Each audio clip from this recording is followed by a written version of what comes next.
Everybody, it's of course the CoverBoi Chronicles, and it's of course the CoverBoi. Right now, I'm doing a Whitney review, and I want to start by saying this. I enjoyed the overall essence and the way that Angela approached this venture, with this being her first, directorial debut. I doubt that this will be her last. I sincerely doubt that this will be her last. I'm sure she'll start doing a lot more stuff from here on out. But the thing that really kind of gets me was, like, there are some very graphic, or like the graphic parts aren't really so graphic. You won't really feel some type of way about it, but you'll feel some type of way about it. So I'll have more about that later on. I do feel like all the press behind it was well deserved. I enjoyed everything, every aspect that was put into this movie, and it's not that bad. It can't be criticized, unlike some people's productions with Lifetime that shall remain nameless. Anyways, so I'm going to start this off with how the movie started. And it started with the Soul Train Awards when Whitney was in the limo. She kind of was, it was kind of like a moment, like, oh my God, I'm inspired, I've got this out, I've got so much music out right now. And it was kind of like right in her early days, but not too far, but enough. So up to close to, like, right before Bodyguard. I would say right before Bodyguard. So wherever she was before then, yeah, that's how that goes. So now let's talk about the Bobby character, shall we? Okay. Now I personally, you guys like the angels? This is kind of in her image, so of what I would think. So I think that the Bobby character, he's a lot buffer than Bobby. Now, I'm a person where, like, you just let me know, like, who this person is supposed to be representing, like, or what magnitude are they supposed to be of this person. Excuse me. Then we'll know. So, I didn't really need the gap. So for anyone who criticized her on that part, like, from my point of view, Angela, and from a thespian's point of view, which I'm now biased, but, like, you didn't really need the gap. Like, we get the point. It's Bobby Brown. So, but except a really good looking Bobby Brown. Bobby Brown, like, he was, like, skinnier than me. Like, Bobby Brown was skinny back in the day, okay? So we'll go ahead and go to, like, the backstage chemistry of how, Whitney and Bobby were kind of just flirting, blase scoop. It was actually kind of, I like the way that she played with the characters or the writers, so to speak. I would say that, their chemistry, it wasn't one of the, like, fairy tale type thing. It was just like it's real life, like, some people that put some delicate procedures behind this, again, with the writing on the other side of that Lifetime movie. We'll talk about the studio, or not, before the studio, Whitney's 26th birthday. I feel like her birthday, per se, like, I like to, get into the groove. It's a whole bunch of people in Whitney Houston's mansion, and then Bobby Brown shows up, and then they end up going into the back, and then you see the part where Whitney Houston and the you know, doing a bump or so. Now, here's not my issue with the bumps, because they only did it 3 times in the movie, okay? So I don't necessarily have too much of a confliction with it. Now, as far as anything else is concerned, I do feel like, you know, there could have been other ways to do it. But I'm just me, okay? I can't tell an a nominee of the Academy how something should be done. And she was nominated for a role of her portraying somebody else. You see what I'm saying? So you can't really argue with someone who's a specialist of this. Not to mention she's played everybody's mother.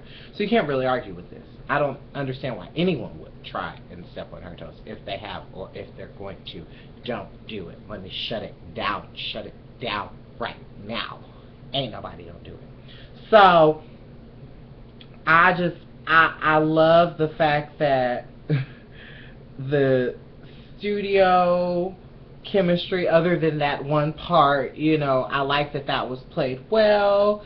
Then the moment when they first went on a date, to, you know, the other awkward part that I was thinking about, the sex scene. Like, I understand, you know, Whitney is a woman, she has needs, and, you know, Bobby is a man, and he has needs, but we did not need to see that on Lifetime. I mean, it's television for women, but we obviously know not just women watch this television. So, I'm just saying, we'll go ahead and start with Bobby and his, you know, the mother of his babies situations. I don't really like to say the baby mama thing, but I'm just saying that's what's going on right about now at this point in the movie.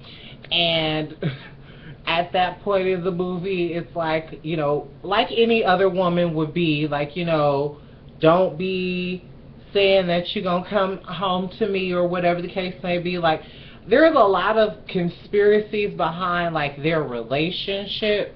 I do like that, you know, this movie was an eye-opener about that, if you wanted to know that aspect, if you're, like, that much of a fan.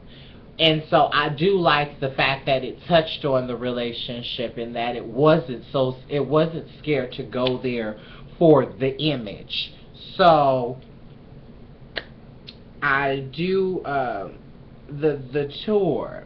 I do enjoy the tour, so to speak, but the fact that she was a mother at the time, and it seemed like Clive Davis did not care, and it was just like she just got off, she like just had a baby, so she's about to go right back on the road and make the babies the money or whatever the case may be. Or like, Whitney could have, I feel like Whitney probably could have took like 2 years off or something like that, came back stronger, hit back, you know what I'm saying? Because that's 2 years versus 11 years. And then think about the 11-year stretch that she did do. You know what I'm saying? Like, she still came back, and a lot of people, regardless of whatever they had to say, they all still bought her album. So that never stopped anything and didn't stop her progression. So in terms of Whitney's career, you know, it kept going. For Bobby's career, there were some parts, even though he will never say it, and it was even argued in his document, or not his documentary, but his questionnaire, when they were asking him in his interview, you know, did you ever once feel like Mr. Houston?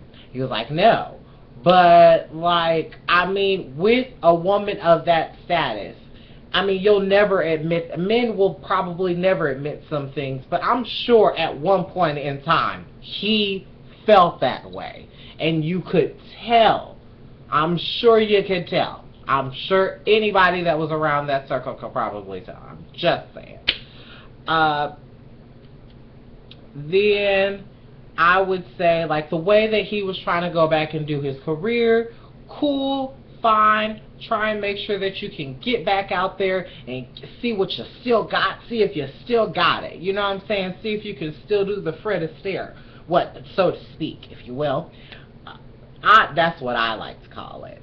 And then you say that you got writer's block because a friend comes out of jail. Now, that's a sensitive subject for me to say right now, because considering the fact that, you know, his friend got shot in front of him, and like, I only know of one other artist that, you know what I'm saying? That's some weird stuff, you know what I'm saying? Like, people killing people in front of each other, like, you know what I'm saying? That's not something easy to live through, you know. You didn't. I'm not gonna touch that. That's a sensitive subject at hand. So don't, like with this movie, it does go there. So I will say that I again, kudos to her for going there. You know, the one thing I do know that survived throughout the test of time, even with her, this being on Brandy's birthday, you know, her 3-year anniversary, this is, you know, I know their love has still run the test of time, you know. That's like one of those Rick James and Tina Marie's, like, you know, their love sends through the test of time. And if you actually research that that said Unsung, actually it's on Unsung. If you've actually seen the Unsung of Tina Marie or Rick James, like, oh, I'll probably end up doing a review on that, just to let you know. So, I mean, I feel like, you know, something of that magnitude, love will always run the test of time. So I don't ever deny the love that they have for each other. Now, I want to say this before I get too lovey-dovey. I didn't like so much the way that, you know, Bobby was coming at Whitney in terms of the interview that he had after whatnot. He said, or after the movie. When he was like, you know, I was a pretty attractive guy, you know, back in the day. Well, you was skinny from Detroit. What you about to do? The only reason why people wanted you was because you had money. I'm just saying. I'm not trying to be rude, but I mean, Bobby, let's call it what it is. Love you to death, but it is what it is. So, the CoverBoi comment is about this whole movie. Love will make you do some crazy things if it's real. Okay? Love will definitely, people always do crazy things when they're in love, or when they believe that they're in love, or when their feelings show that they're truly in love with someone. So, I'm going to take a cover lovers poll, if you guys agree with me. Did you guys like the TV series Being Bobby Brown? I just want to know. I liked Whitney in it, but to this day, I don't like Bobby Brown's feet. Like, I cringe every time. I think, like, everybody is always talking about, like, when they talk about celebrities and who has ugly and weird feet, like Bobby Brown, LeBron James, and Steven Tyler. Those are all of the ones that have the weirdest feet. And oh my God, they're so ugly. But anyways, I'm not here to talk about feet. I want you guys to talk about the show and tweet the show. New cover lovers, CoverBoi Chronicles, my Facebook, my like page, okay? My Twitter, my Instagram, be sure to like, comment, and y'all know what to do. Subscribe to The Spirit Soul Star, my YouTube channel. Let me know what you guys felt about this wonderful Whitney review.